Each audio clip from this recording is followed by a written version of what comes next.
Evangelho de João, capítulo 14, no versículo 16.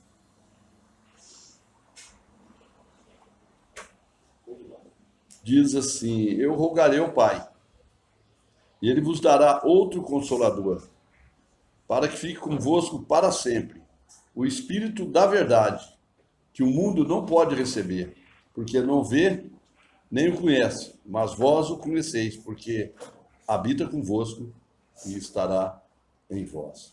Louvado seja Deus, né? É interessante que esse assunto é fascinante sobre o Espírito Santo, porque a gente tem uma guerra constante na nossa vida. Por exemplo, quando o homem perdeu lá em Gênesis a comunhão com Deus, por causa do pecado, o diabo tomou posse. Então, ele passa a ser dominador das mentes, dos corações, das vidas, faz as pessoas sofrer. E a natureza humana também é um inimigo que a gente tem, que a Bíblia diz que os que estão na carne não agrada a Deus. Então, há uma promessa que Jesus diz assim: eu vou rogar ao Pai. Ele vai dar para você o Espírito Santo, o Consolador, que vai estar convosco para sempre. Um Espírito que o mundo não pode receber, porque não vê nem o conhece. Mas ele, vós o conheceis, porque ele habita convosco e estará em vós. A gente, se nós formos observar, desde Gênesis, mesmo com a queda do homem, Deus ele veio na viração do dia para falar com o homem. A preocupação de Deus com a humanidade sempre foi a presença. Ele não desistiu. Deus não desistiu. Ele sempre está querendo estar em contato com o homem de todas as formas. Então ele providenciou, ele foi lá no Éden para estar em contato com o homem, mesmo o homem caído. Quando, lá no livro de Êxodo, no capítulo 3, quando Deus viu a aflição do povo preso lá com Faraó, ele levanta Moisés para ir salvar o povo, e a preocupação é a presença de Deus. E lá no livro de Gênesis, de Êxodo, no capítulo 25, fala que Deus ele fala para, depois que ele tira o povo do Egito, ele leva para o deserto, Deus fala assim, para eles fazerem um tabernáculo, porque eu habitarei no meio de vós, né? No livro de Êxodo, capítulo 25, versículo 8. Eu habitarei no meio de vós, vou estar. Então, Deus sempre teve esse cuidado e esta preocupação de estar junto com o ser humano, porque nós somos geração de Deus. A Bíblia fala que Deus nos fez imagem e semelhança dele, nos criou, e o plano de Deus é sempre estar em contato com o homem. Você vê que tem uma passagem aqui que eu acho interessante, no livro de Hebreus, capítulo 10, Hebreus 10,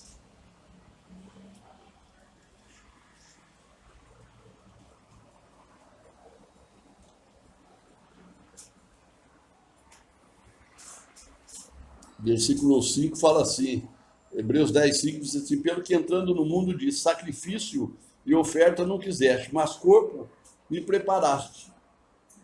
Veja bem, Deus preparou um corpo para Jesus habitar. Jesus veio da terra na pessoa de homem, por isso lá em Filipenses diz que ele tomando a forma de homem, tomando a forma de homem, fazendo-se semelhante aos homens, ele veio. Então, Deus preparou uma forma de estar presente junto com o homem.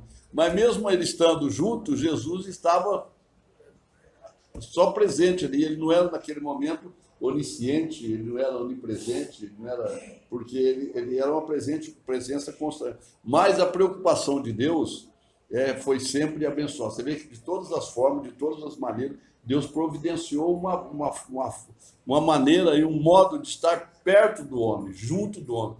Isso é muito mais profundo do que um relacionamento marido e mulher, de casamento, onde deixa o homem pai, deixa sua mãe, une sua mulher, serão dois. Não, a presença de Deus é Deus habitando na nossa vida. Nós não somos semelhantes, nós não somos iguais ao templo, nós somos o templo de Deus, né? Por isso que a Bíblia, vós sois o templo do Deus vivente, nós somos o templo de Deus. Deus providenciou um modo, uma forma, um modo de estar na presença nossa, junto conosco, dentro de nós, né? Ele veio para habitar nas nossas. Tem uma referência no livro de Romanos, no capítulo 8, no capítulo 8, diz assim,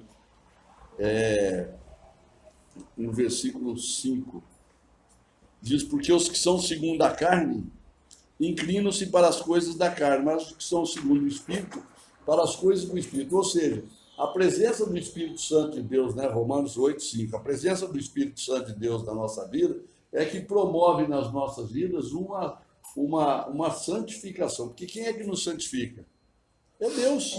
Né? Nós, pela nossa vontade, a natureza humana, a carne, por isso que a Bíblia, os que estão na inclinação da carne é morte, porque ele naturalmente, pela vontade dele, ele não tem, ele não consegue sair da vida errada que ele vive, né? Ele não consegue ter uma experiência, não consegue ter uma mudança. Mas o versículo 14 diz assim, todos que são guiados pelo Espírito de Deus são filhos de Deus. Então, Deus providenciou uma forma, por isso que lá no livro de João que nós lemos, ele diz, estarei convosco todos os dias, né? Ele diz assim, que eu rogarei ao Pai, Jesus diz assim, eu estou com vocês, mas eu não vou deixar vocês órfãos.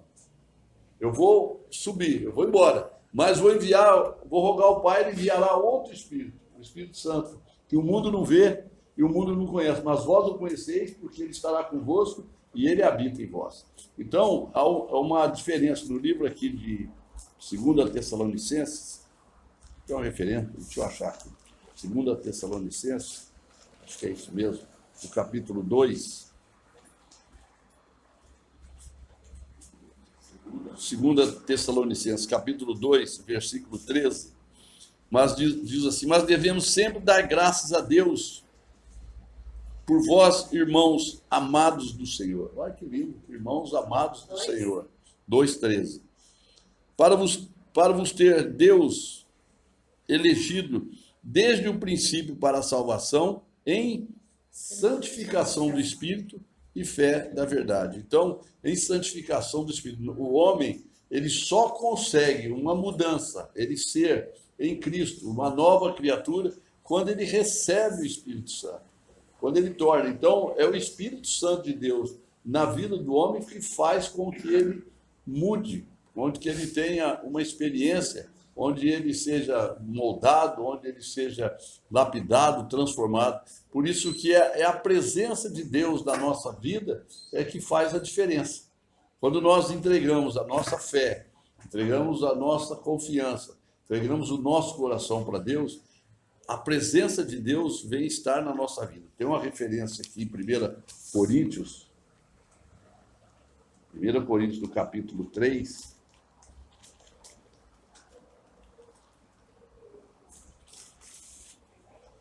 diz assim, versículo 16, não sabeis, 1 Coríntios 3, 16, não sabeis vós que sois o templo de Deus e que o Espírito de Deus habita em vós?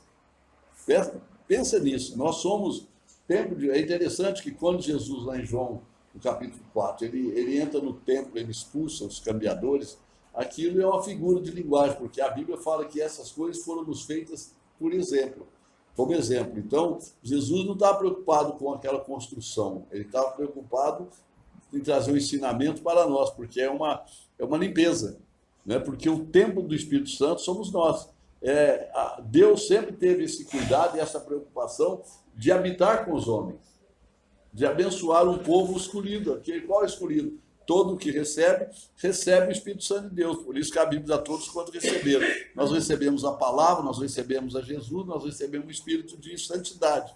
E aqui no versículo 16 diz, não sabeis vós sois o templo de Deus, que o Espírito de Deus habita em vós. Se alguém destruir o templo de Deus, Deus o destruirá. Por quê? Porque o templo de Deus sois vós é santo. Nós não podemos nem permitir que alguém destrua e nem nós mesmos venhamos a destruir, que é o que o dependente faz, um viciado. Ele destrói a própria vida dele, né? Usando, se corrompendo, se marginalizando, porque ele está destruindo o templo de Deus e a Bíblia diz que Deus vai destruí-lo, porque o templo de Deus somos nós, é santo. Aqui no 1 Coríntios capítulo 6, no capítulo 6, versículo 19, diz, não sabeis que o nosso corpo é o templo do Espírito Santo que habita em vós? Nós somos o templo do Espírito Santo que habita nas nossas vidas. Nós somos o templo de Deus que habita em nós, proveniente de Deus, e que não somos de nós mesmos. Aí diz o versículo 20, por quê? Fostes comprados por bom preço, preço de sangue, né? A Bíblia não foi com coisas corruptíveis, e nós somos resgatados da nossa vã maneira de viver, que por tradição nós recebemos dos nossos pais, mas pelo precioso sangue, como de um cordeiro imaculado, sem defeito. Nós somos comprados, e ao ser comprados, nós somos cheios do Espírito Santo.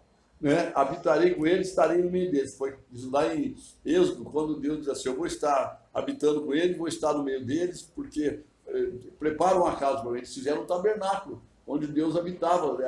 Aquele tabernáculo significava a presença de Deus no meio do povo. Hoje é a presença de Deus dentro de nós. Olha que coisa.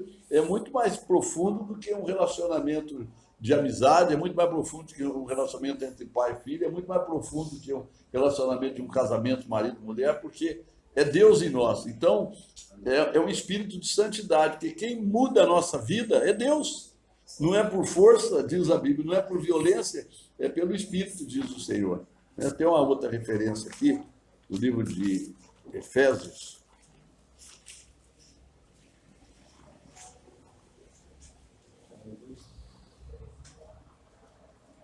No capítulo 2.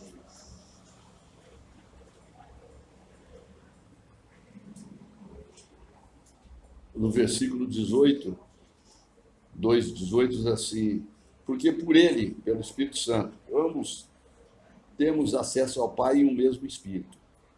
É assim que já não sois estrangeiros, mas nem forasteiros, mas concidadão dos santos e da família de Deus, edificados sobre o fundamento dos apóstolos, dos profetas, de que Jesus Cristo é a principal pedra da esquina, no qual todo edifício bem ajustado, ele cresce para templo, ó que lindo, ele cresce para templo santo no Senhor, no qual também vós juntamente sois edificados para a morada de Deus no Espírito.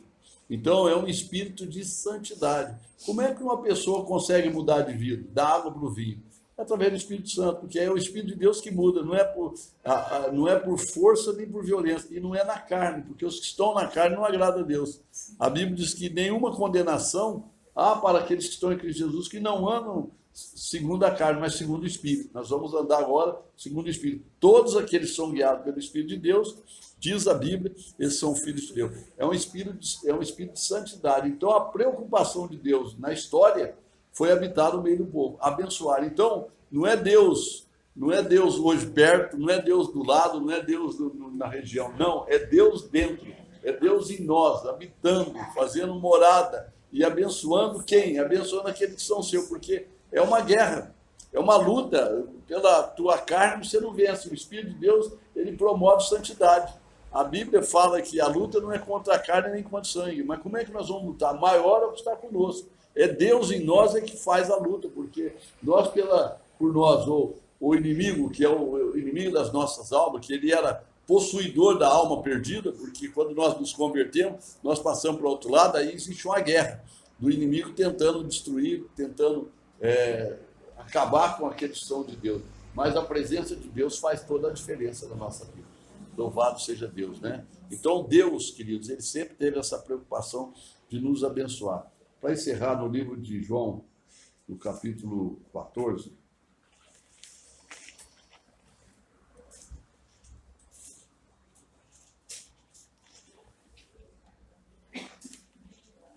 o versículo 26, diz assim, João 14, mas aquele Consolador, o Espírito Santo que o Pai enviará em meu nome, o que ele vai fazer? Ensinará todas as coisas, e ele vos fará lembrar de tudo quanto vos tenho dito. E no capítulo 16, no versículo 13, diz assim, mas quando vier aquele Espírito da verdade, aleluia, ele vos guiará em toda a verdade, porque não falará de si mesmo, mas ele dirá tudo o que tiver ouvido e vos anunciará o que há de vir. Ele me glorificará, porque há de receber do que é meu e vou há de anunciar. O Espírito da verdade, ele vos guiará em toda a verdade. É um espírito de santidade que habita na vida daquele que crê. Então, a conversão, a santificação, a mudança é fácil. É a presença de Deus em nós que faz essa diferença. É que muda a nossa história. Louvado seja Deus. Que Deus possa abençoar a tua vida hoje com esta palavra, que você tome posse desta verdade, porque é Deus em nós, é Deus habitando, é a presença de Deus na nossa vida. Amém?